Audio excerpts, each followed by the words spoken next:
ആദരണീയ സദസ്സിന് വന്ദനം.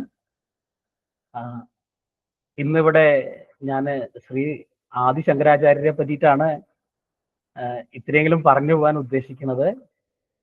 ഇതിന് തൊട്ട് മുമ്പായിട്ട് നമ്മുടെ പ്രസാദേട്ടൻ വളരെ നന്നായിട്ട് ഒരു പ്രഭാഷണം നടത്തുണ്ടായി. അപ്പോൾ ആദ്യമായിട്ട് ഒരു പ്രാർത്ഥനയോടെ ഞാൻ തുടങ്ങാം.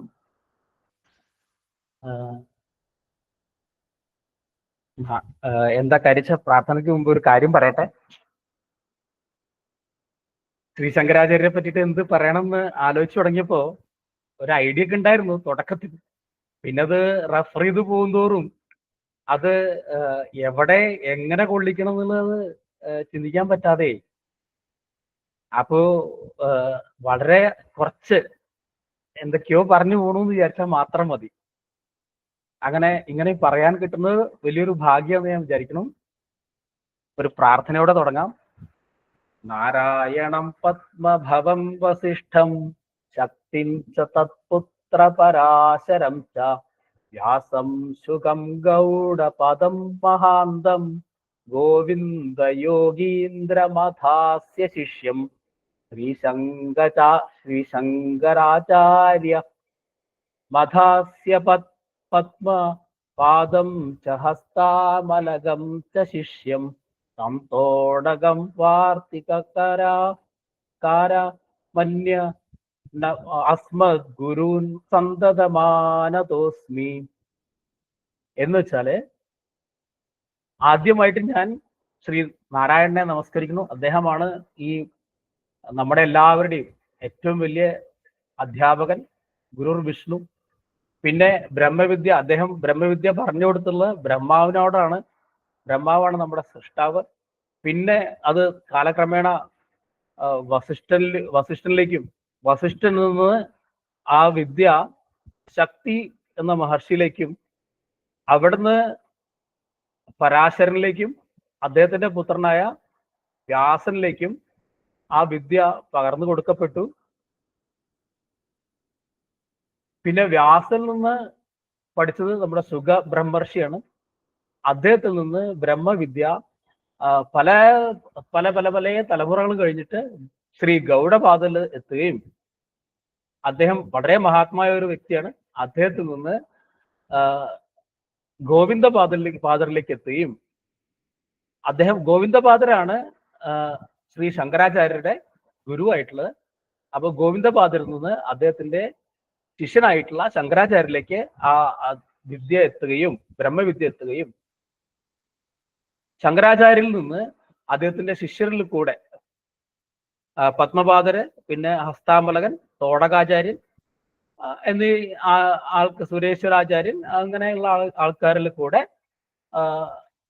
മാത്രല്ല, അത് കഴിഞ്ഞ് എൻ്റെ ഗുരുനാഥൻ ശ്രീ ഹരിഗോവിന്ദൻ എറാഞ്ചേരി, അദ്ദേഹത്തിലൂടെ ഇങ്ങനത്തെ വിദ്യകൾ നമ്മളിലേക്ക് എത്തുകയും ചെയ്തു. അപ്പൊ ഈ എല്ലാ ആചാര്യന്മാരെയും ഞാൻ നമസ്കരിച്ചുകൊണ്ട് ഞാൻ എൻ്റെ പ്രഭാഷണം തുടങ്ങട്ടെ.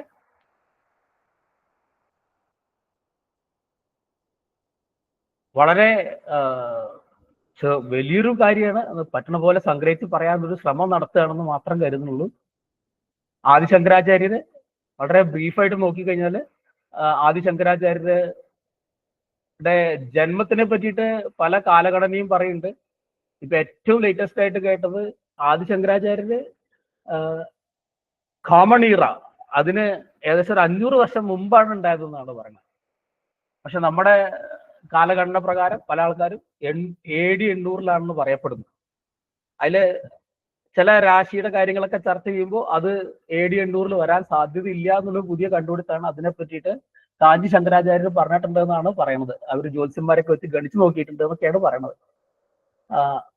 എന്നിട്ട് അപ്പോ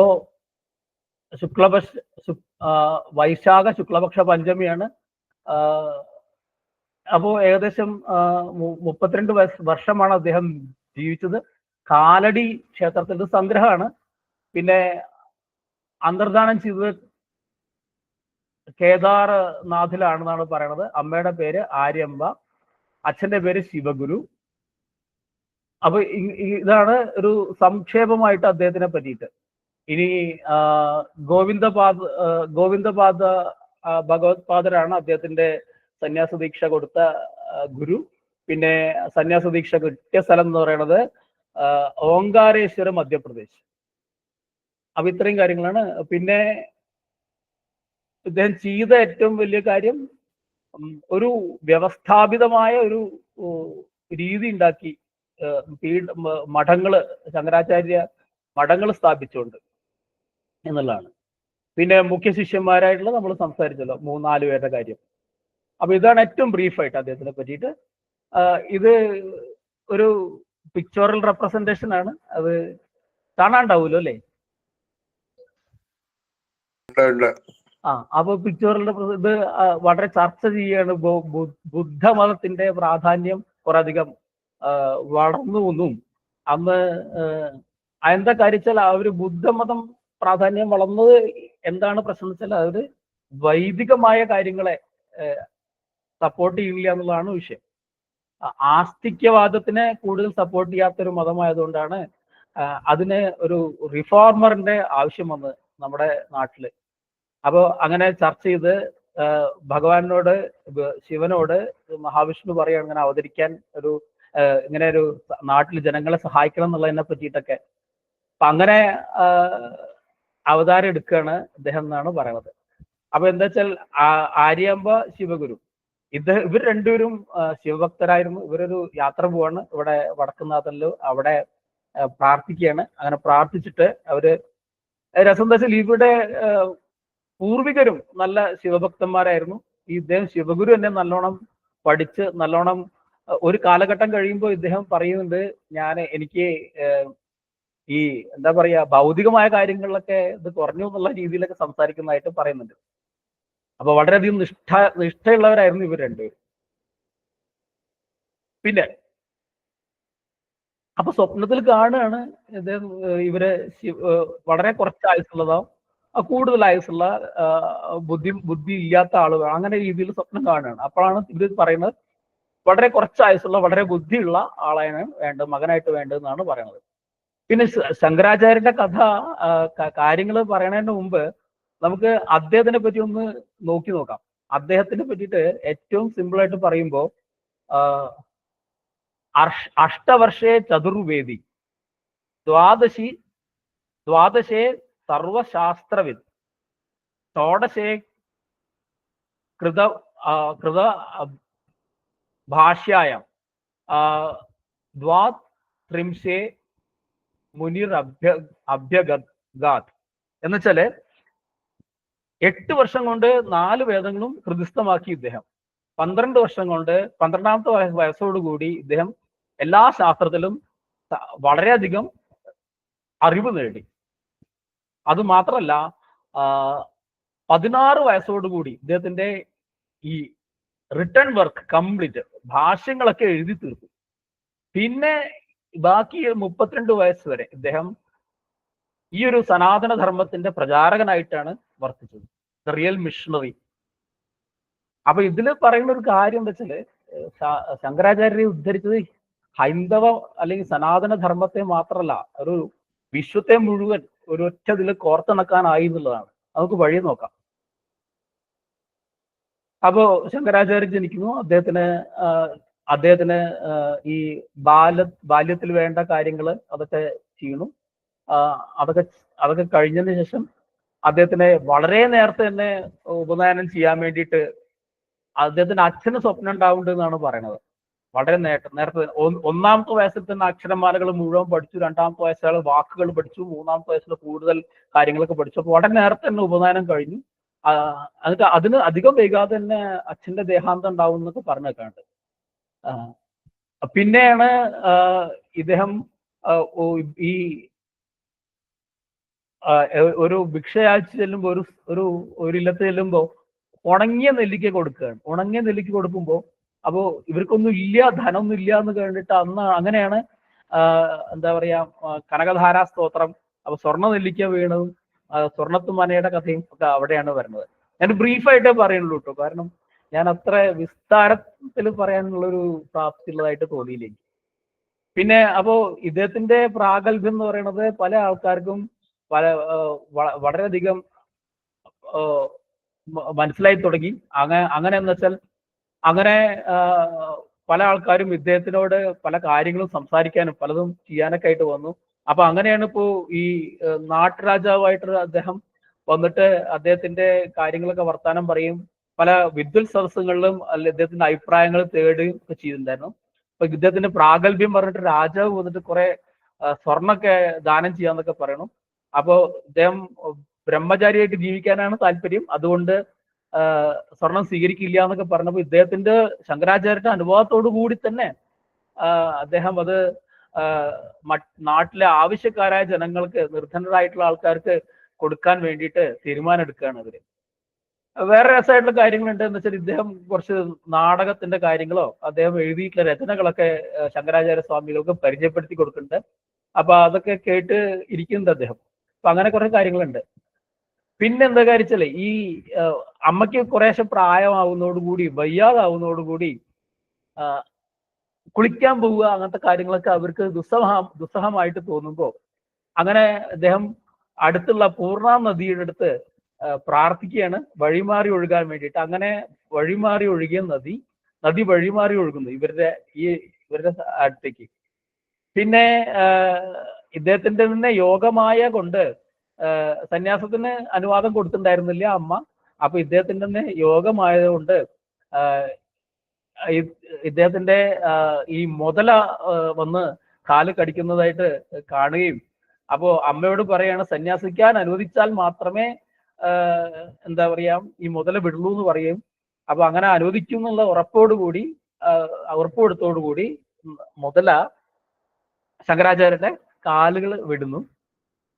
പിന്നെ ശങ്കരാചാര്യരെ എന്ത് വെച്ചാല് അമ്മയുടെ അനുവാദത്തോടു കൂടി ശങ്കരാചാര്യ സ്വന്തം ഗുരുവിനെ അന്വേഷിച്ച് യാത്ര ചെയ്യാണ്. അങ്ങനെ യാത്ര ചെയ്യുമ്പോൾ അദ്ദേഹം നർമ്മദാ തടം വരെ നടന്നു എന്നാണ് പറയുന്നത്. നർമ്മദാ തടം വരെ നടന്നിട്ട് അവിടെ ശങ്കരാചാര്യ അദ്ദേഹത്തിന്റെ ഗുരുവിനെ കണ്ടെത്തുന്നു. ഗോവിന്ദ ഭഗവത് പാദരാണ് അദ്ദേഹം. അദ്ദേഹത്തിനെ കണ്ടെത്തുന്നു. അദ്ദേഹത്തിന്റെ അടുത്ത് പഠനം തുടങ്ങുകയാണ്. പഠനം തുടങ്ങുമ്പോൾ രസകരമായിട്ടുള്ള സംഭവങ്ങൾ പലതും ഉണ്ടാവുന്നുണ്ട്. അപ്പൊ അതിലൊന്നാണ് ഇപ്പൊ ഈ പറയണത്. ഇദ്ദേഹം ഗോവിന്ദപാദര് ധ്യാനിച്ചുകൊണ്ടിരിക്കുകയാണ് അത്ര.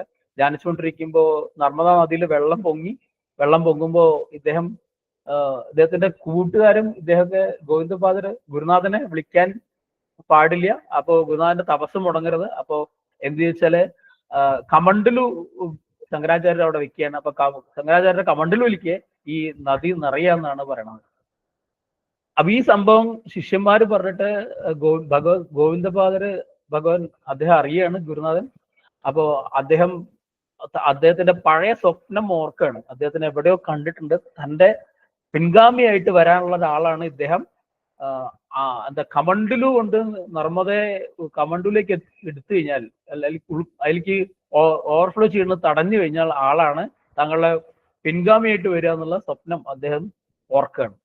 അങ്ങനെയാണ് അദ്ദേഹത്തിന് വളരെയധികമുള്ള ഗോവിന്ദപാദരുടെ പ്രത്യേകമായിട്ടുള്ള ഭാഷ്യങ്ങളും അദ്ദേഹം വളരെ ഡീറ്റെയിൽ ആയിട്ട് പല പല കാര്യങ്ങളും പറഞ്ഞു കൊടുക്കും. വളരെ സൂക്ഷ്മമായ വിദ്യകളൊക്കെ പറഞ്ഞു കൊടുക്കും. അങ്ങനെ പറഞ്ഞു കൊടുത്തിട്ട് പിന്നെ പത്മപാദർ അങ്ങനെ കുറെ എന്താ പറയാ അപ്പോ ഇങ്ങനെ പറഞ്ഞു കൊടുക്കും. അങ്ങനെ അത് പഠിച്ചിട്ട് ശങ്കരാചാര്യരെ കാശിയിലേക്ക് പോകാനുള്ള അനുവാദമൊക്കെ തേടുകയാണ്. അങ്ങനെ ശിഷ്യനെയും കൊണ്ട്, ഒരു പത്മപാദർ എന്നുള്ള ശിഷ്യനെയും കൊണ്ട് ഇദ്ദേഹം എങ്ങനെ വെച്ചാൽ ഇദ്ദേഹം ഈ നദിയുടെ അക്കരെ നിൽക്കുമായിരുന്നു. നിൽക്കുമ്പോ അതും ശങ്കരാചാര്യ സ്വാമിയുടെ തുണികൾ തിരുമ്പുമ്പോ അദ്ദേഹം വിളിച്ചോടുകൂടി ആ ശിഷ്യൻ നദിയാണെന്ന് കരുതാതെ നടന്നു വരികയായിരുന്നു. അപ്പൊ ആ ഭക്തിയുടെ അല്ലെങ്കിൽ ഗുരുഭക്തിയുടെ ആ ഒരു ക്ഷേമത്വം കൊണ്ട് ഇദ്ദേഹം ചവിട്ടുന്ന ഓരോ വഴിയിലും ഓരോ താമരകൾ ഉണ്ടായിരുന്നു. അതിൽ ചവിട്ടിയിട്ടാണ് അദ്ദേഹം നദി കടന്നതെന്നാണ് പറയുന്നത്.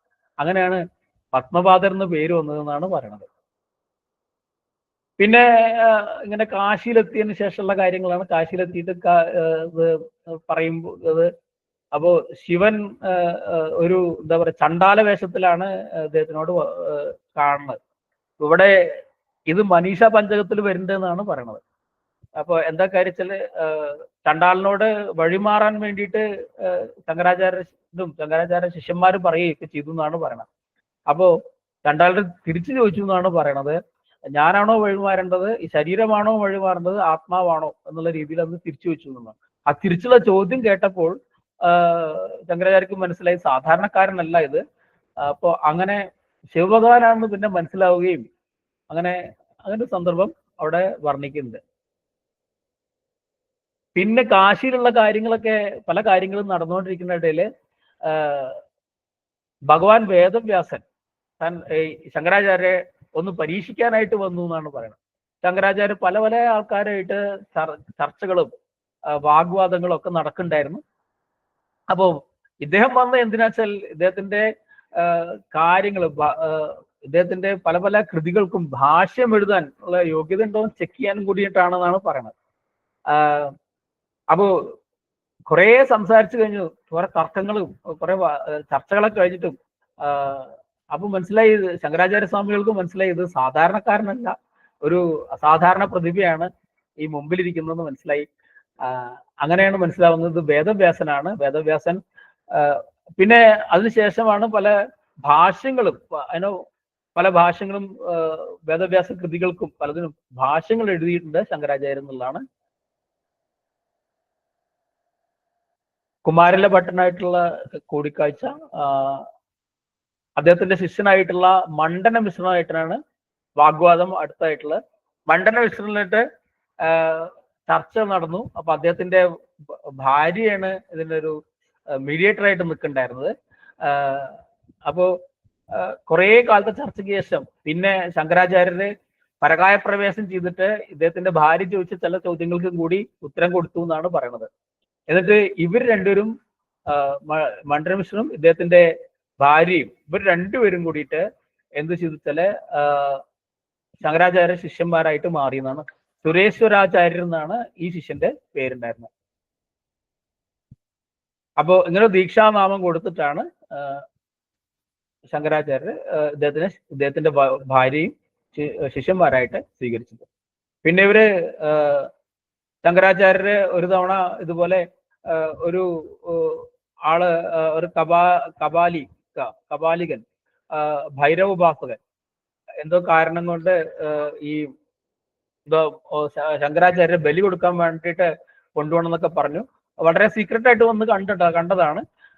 അപ്പോ ആരും ഇല്ലാത്ത നേരം നോക്കി വന്നോളാൻ പറഞ്ഞു. അപ്പൊ ആരും ഇല്ലാത്ത നേരം നോക്കിയിട്ടാണ് ഭൈരവൻ ശങ്കരാചാര്യരെ തലയെടുത്തിട്ട് പോകാൻ വേണ്ടി വന്നത്. അപ്പോ ശങ്കരാചാര്യരുടെ ശിഷ്യനായിട്ടുള്ള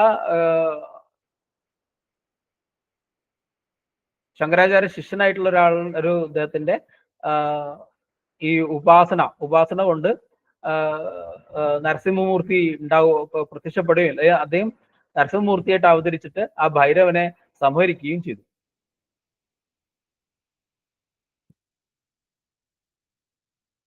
ഇത് വേറൊരു അത്ഭുത പ്രവൃത്തിയാണ് ശങ്കരാചാര്യരുടെ ഭാഗത്തുനിന്ന്. ഒരു തിരിച്ചു വരുമ്പോ ഏകദേശം ഈ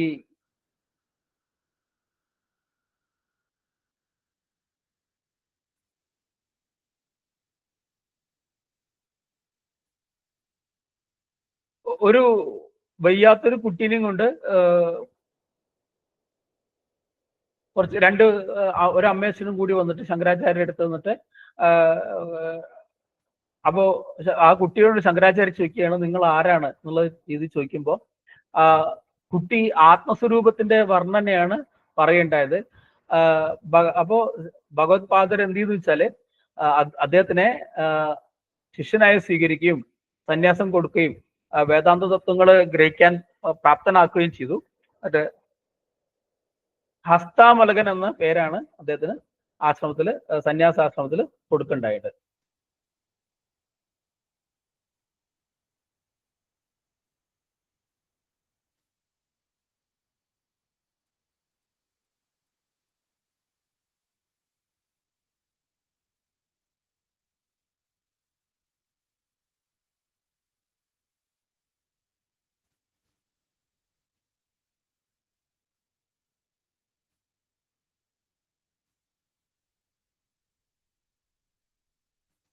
അതിനിടയ്ക്കാണ് അദ്ദേഹത്തിന് ഈ അമ്മയുടെ ദേഹവിയോഗത്തിനെ പറ്റിയിട്ടുള്ള സ്മരണകൾ ഉണ്ടാവണം. അപ്പൊ അദ്ദേഹം അമ്മയെ വന്ന് ദർശിക്കുകയും അമ്മയുടെ അന്ത്യകർമ്മങ്ങള് ചെയ്യും ഒക്കെ ഉണ്ടായി. അപ്പോ അങ്ങനെ അന്ത്യകർമ്മങ്ങളൊക്കെ ചെയ്യുണ്ടായി.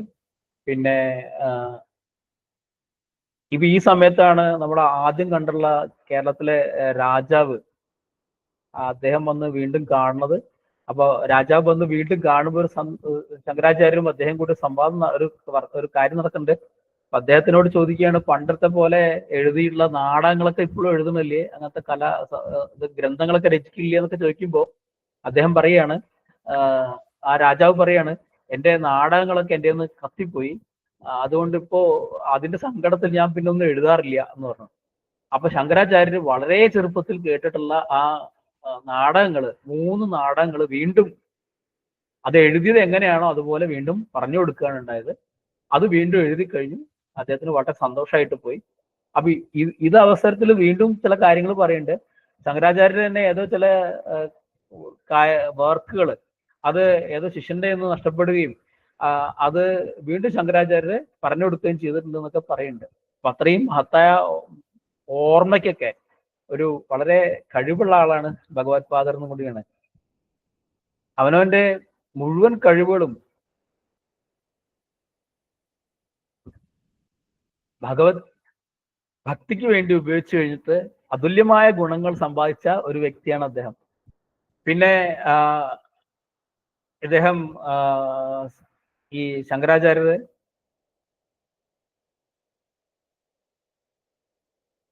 അദ്വൈത മതത്തിന്റെ സ്ഥാപനമാണ് പിന്നെ നടത്തിയത്.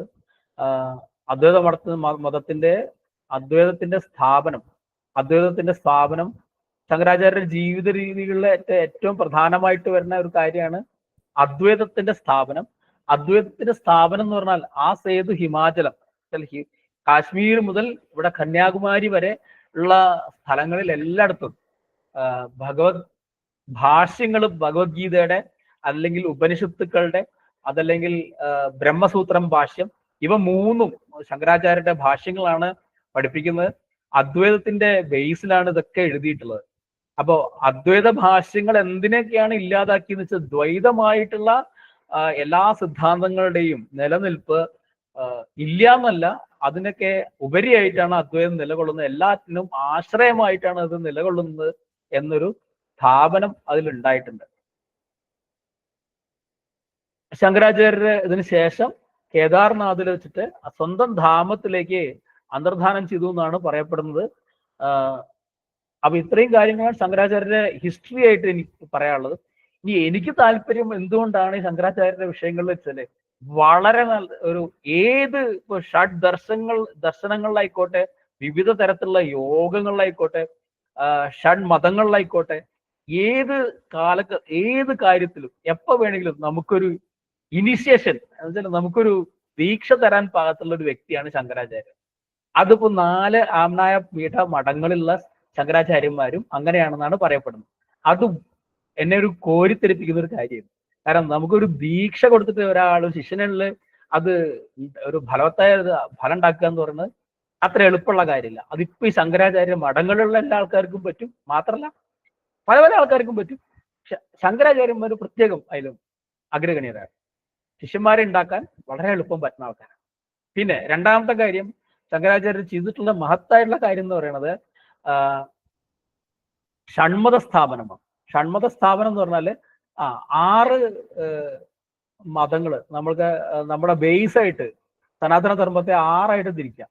അല്ലെങ്കിൽ അപ്പൊ എന്തൊക്കെയാണ് 6 മതങ്ങൾ വെച്ചാല് ശൈവം, വൈഷ്ണവം, ശാക്തയം, സൗരം, കൗമാരം, പിന്നെ ഗാണപത്യം. ഇങ്ങനെ 6 ഇതില് തിരിച്ചിട്ട് ഷൺമത സ്ഥാപനം നടത്തിയിട്ടുണ്ട്. പിന്നെ ശങ്കരാചാര്യരുടെ പല ദർശനങ്ങൾ എന്ന് മാത്രമല്ല, അതൊക്കെ അനുഭവയോഗ്യമാണ്. ഇതൊക്കെ അപ്പോ പ്രവൃത്തി മാർഗം, നിവൃത്തി മാർഗം എന്നുള്ള 2 രീതിയിൽ ഇത് വേർതിരിച്ചിട്ട് നിവൃത്തി കാലക്രമേണ ഉണ്ടാവുന്നു, പ്രവൃത്തി മാർഗത്തിലാണ് ശ്രദ്ധിക്കേണ്ടതെന്നും കർമ്മയോഗത്തിലാണ് ശ്രദ്ധിക്കേണ്ടതെന്നും വളരെ എന്താ പറയാ അടിത്തറയിട്ടിട്ടാണ് ഭഗവത്ഗീത ഭാഷ്യം തുടങ്ങണത് തന്നെ. പിന്നെ ശങ്കരാചാര്യരുടെ 6 മതങ്ങളും ശൈവം, വൈഷ്ണവം, ശാക്തയം, സൗരം, കൗമാരം, പിന്നെ ഗാണപത്യം. ഇങ്ങനെ 6 ഇതില് തിരിച്ചിട്ട് ഷൺമത സ്ഥാപനം നടത്തിയിട്ടുണ്ട്. പിന്നെ ശങ്കരാചാര്യരുടെ പല ദർശനങ്ങൾ എന്ന് മാത്രമല്ല, അതൊക്കെ അനുഭവയോഗ്യമാണ്. ഇതൊക്കെ അപ്പോ പ്രവൃത്തി മാർഗം, നിവൃത്തി മാർഗം എന്നുള്ള 2 രീതിയിൽ ഇത് വേർതിരിച്ചിട്ട് നിവൃത്തി കാലക്രമേണ ഉണ്ടാവുന്നു, പ്രവൃത്തി മാർഗത്തിലാണ് ശ്രദ്ധിക്കേണ്ടതെന്നും കർമ്മയോഗത്തിലാണ് ശ്രദ്ധിക്കേണ്ടതെന്നും വളരെ അടിത്തറയിട്ടിട്ടാണ് ഭഗവത്ഗീത ഭാഷ്യം തുടങ്ങണത് തന്നെ. വേറെയും കാര്യങ്ങളൊക്കെ പറ്റി പറയുമ്പോൾ ശങ്കരാചാര്യ സ്ഥാപിച്ച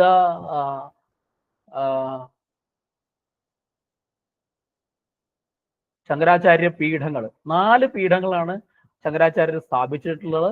അതില് കിഴക്കുള്ളത് ഗോവിന്ദ പീഠം, ഗോവിന്ദ ഗോവർദ്ധന പീഠം കിഴക്ക്. അത് അവിടെ പുരി എന്നുള്ള ഇതിലാണ്.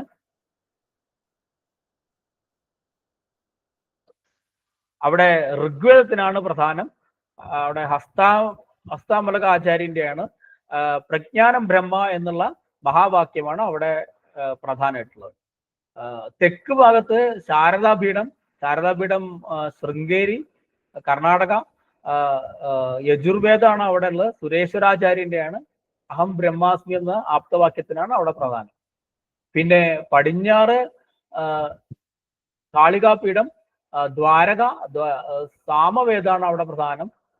പത്മപാദാചാര്യന്റെയാണ് തത്വമസി എന്നുള്ള വാക്യത്തിനാണ് അവിടെ പ്രധാനം. വടക്ക് ജ്യോതിഷ് മഠം അല്ലെങ്കിൽ ജ്യോതിഷ് പീഠം ബദരിയിലാണ്. അഥർവവേദാണ് ഇവിടെ പ്രാധാന്യം. തോടകാചാര്യന്റെയാണ്. പിന്നെ അയമാത്മാ ബ്രഹ്മ എന്നാണ് ഇവിടെ ആപ്തവാക്യം. അപ്പൊ ഇത്രയാണ് ഓരോ പീഠങ്ങളെ പറ്റിയിട്ട് പറയുമ്പോൾ ശങ്കരാചാര്യ സ്ഥാപിച്ച പീഠങ്ങൾക്കുള്ള പ്രാധാന്യങ്ങൾ. ഇനി ഇതിലൊക്കെ കണ്ടിട്ടോ ഓരോ പീഠത്തിനും ഓരോ ശക്തികളുണ്ട് എന്ന് പറയണു. ഓരോ ശക്തി ദേവതകളുണ്ട്. ഉദാഹരണം ശാരദാ പീഠത്തില് ഇവിടെ നമ്മുടെ ദക്ഷിണപീഠത്തില് ശാരദാദേവിയാണ് ശക്തി. അങ്ങനെ ഇതുപോലെ 4 പീഠങ്ങൾക്കും വേറെ വേറെ ശക്തികളുണ്ട്. അതുപോലെ ബ്രഹ്മചാരികളായിട്ട് ദീക്ഷിക്കുന്ന ആൾക്കാർക്ക് ദക്ഷിണ ഇതിലുള്ളത് ശാരദാപീഠത്തിലെ ബ്രഹ്മചാരിമാർക്ക് ചൈതന്യ എന്നാണ് പേര് പറയുക.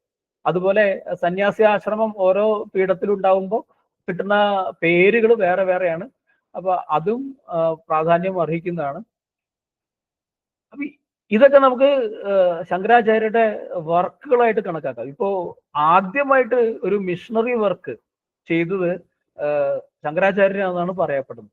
കാരണം ഇപ്പോ ശങ്കരാചാര്യരുടെ കാലഘടനയെ പറ്റി പറയുമ്പോൾ ഏകദേശം അദ്ദേഹം ഇപ്പോഴത്തെ ആൾക്കാർ പറയേണ്ട 800 എന്നൊക്കെ പറയുന്നുണ്ടെച്ചാലും അതൊന്നും ആണെന്ന് തോന്നുന്നില്ല. അദ്ദേഹം CE 800 എന്നൊക്കെ പറഞ്ഞു വെച്ചാലും ഇത് അതിന് മുമ്പൊക്കെ എത്രയാണ്.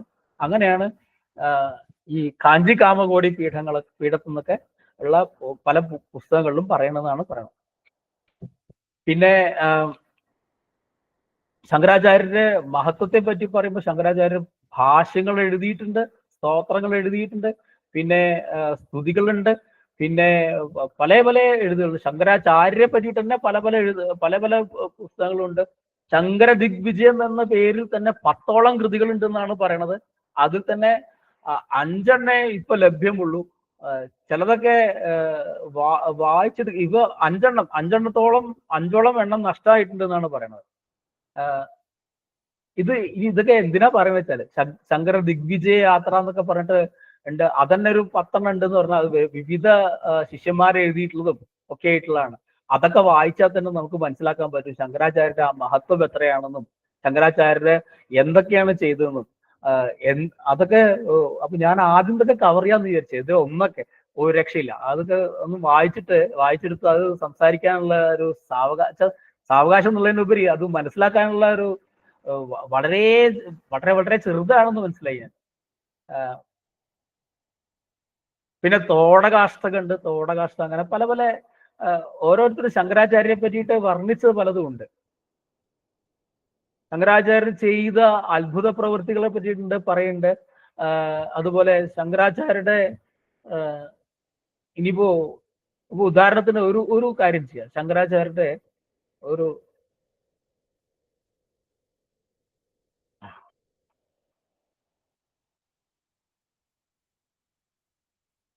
അഷ്ടോത്തരം നോക്കി നോക്കാം. ശങ്കരാചാര്യ അഷ്ടോത്തരത്തില് ആദ്യം പറയണ ശ്രീ ശങ്കരാചാര്യ വര്യായ നമ എന്നാണ് പറയണത്. ശ്രീ ശങ്കരാചാര്യ വര്യായ നമ 1ാമത്തെ നാമാണത്.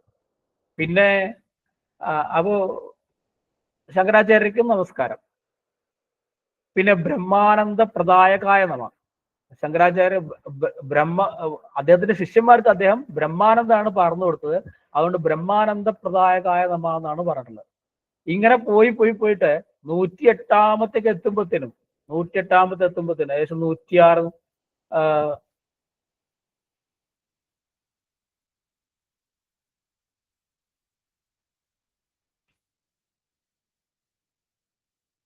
ജഗത് ഗുരുവേ നമ എന്നാണ് പറയുന്നത്. 108.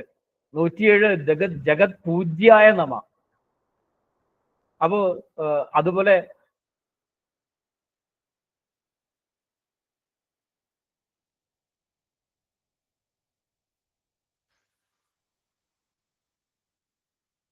ഇപ്പൊ 103 നോക്കുന്നു.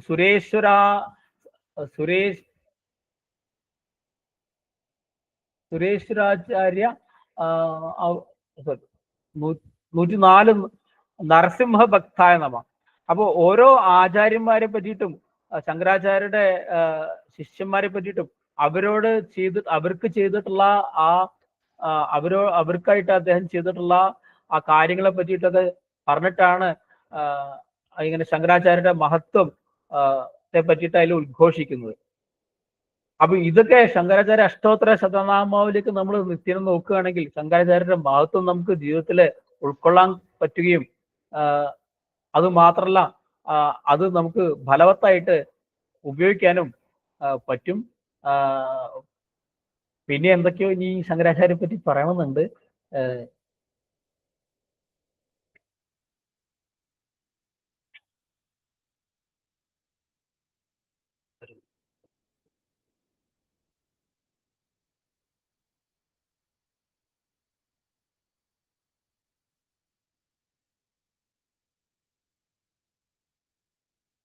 ഋഷ്യശൃംഗ പുരേശ്വരായ നമ. ഋഷ്യശൃംഗ സൗന്ദര്യലഹരി മുഖ്യ ബഹുസ്തോത്ര വിധായകായ നമ. അതുപോലെ മണ്ഡന മിശ്രാഖ്യ സ്വയം ഭൂജയ സന്നുതായ നമ. തോടകാചാര്യ സമ്പൂജ്യായ നമ. ഓരോ ശിഷ്യന്മാരുടെ പേര് ചേർത്തിട്ടും പറയുന്നുണ്ട്. പത്മപാദാർച്ചിത ആംഘ്രികായ നമ. ഹസ്താമലക യോഗീന്ദ്ര ബ്രഹ്മജ്ഞാന പ്രദായകായ നമ. അങ്ങനെയൊക്കെ ശങ്കരാചാര്യ അഷ്ടോത്തരങ്ങൾ വരുന്നുണ്ട്.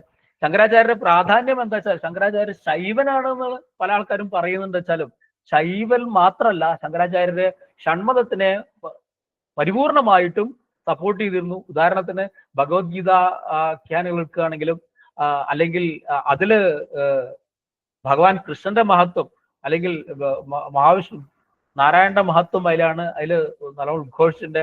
അതുപോലെ ഭഗവതിക്ക് പ്രാധാന്യം കൊടുത്തിട്ടുള്ള കനകധാരാ സ്തോത്രം, പിന്നെ ശിവപാർവതിക്കുള്ള സൗന്ദര്യ ലഹരി അല്ലെങ്കിൽ ശിവാനന്ദ ലഹരി, അങ്ങനെയുള്ള പുസ്തകങ്ങൾ. അപ്പൊ ഓരോ ഇതും അതുപോലെ കുമാരസ്വാമി അല്ലെങ്കിൽ സ്കന്ദനെ പറ്റിയുള്ള സൂചിച്ചുള്ള സ്തോത്രങ്ങൾ. അപ്പൊ നാനാവിധ ദേവതകളെയും അദ്ദേഹം വളരെയധികം ബഹുമാനിച്ചിട്ടുണ്ട്. അപ്പൊ ഇതൊക്കെ കൊണ്ട് തന്നെ നമ്മുടെ സനാതന ധർമ്മത്തെ വളരെയധികം പുഷ്ടികരിക്കുകയും നല്ലൊരു മാർഗനിർദ്ദേശം നൽകുകയും 4 മഠങ്ങളുടെ സ്ഥാപനത്തിനെ കൊണ്ട് നമ്മൾക്ക് എല്ലാവർക്കും ചിരകാലം വളരെ നല്ല രീതിയിൽ ജീവിക്കാനുള്ള സൗകര്യം ഒരുക്കുകയും മാത്രമല്ല സനാതന ധർമ്മത്തിന്റെ പുനഃസ്ഥാപനം നടത്തുകയും ചെയ്തുകൊണ്ട് ശങ്കരാചാര്യം വളരെ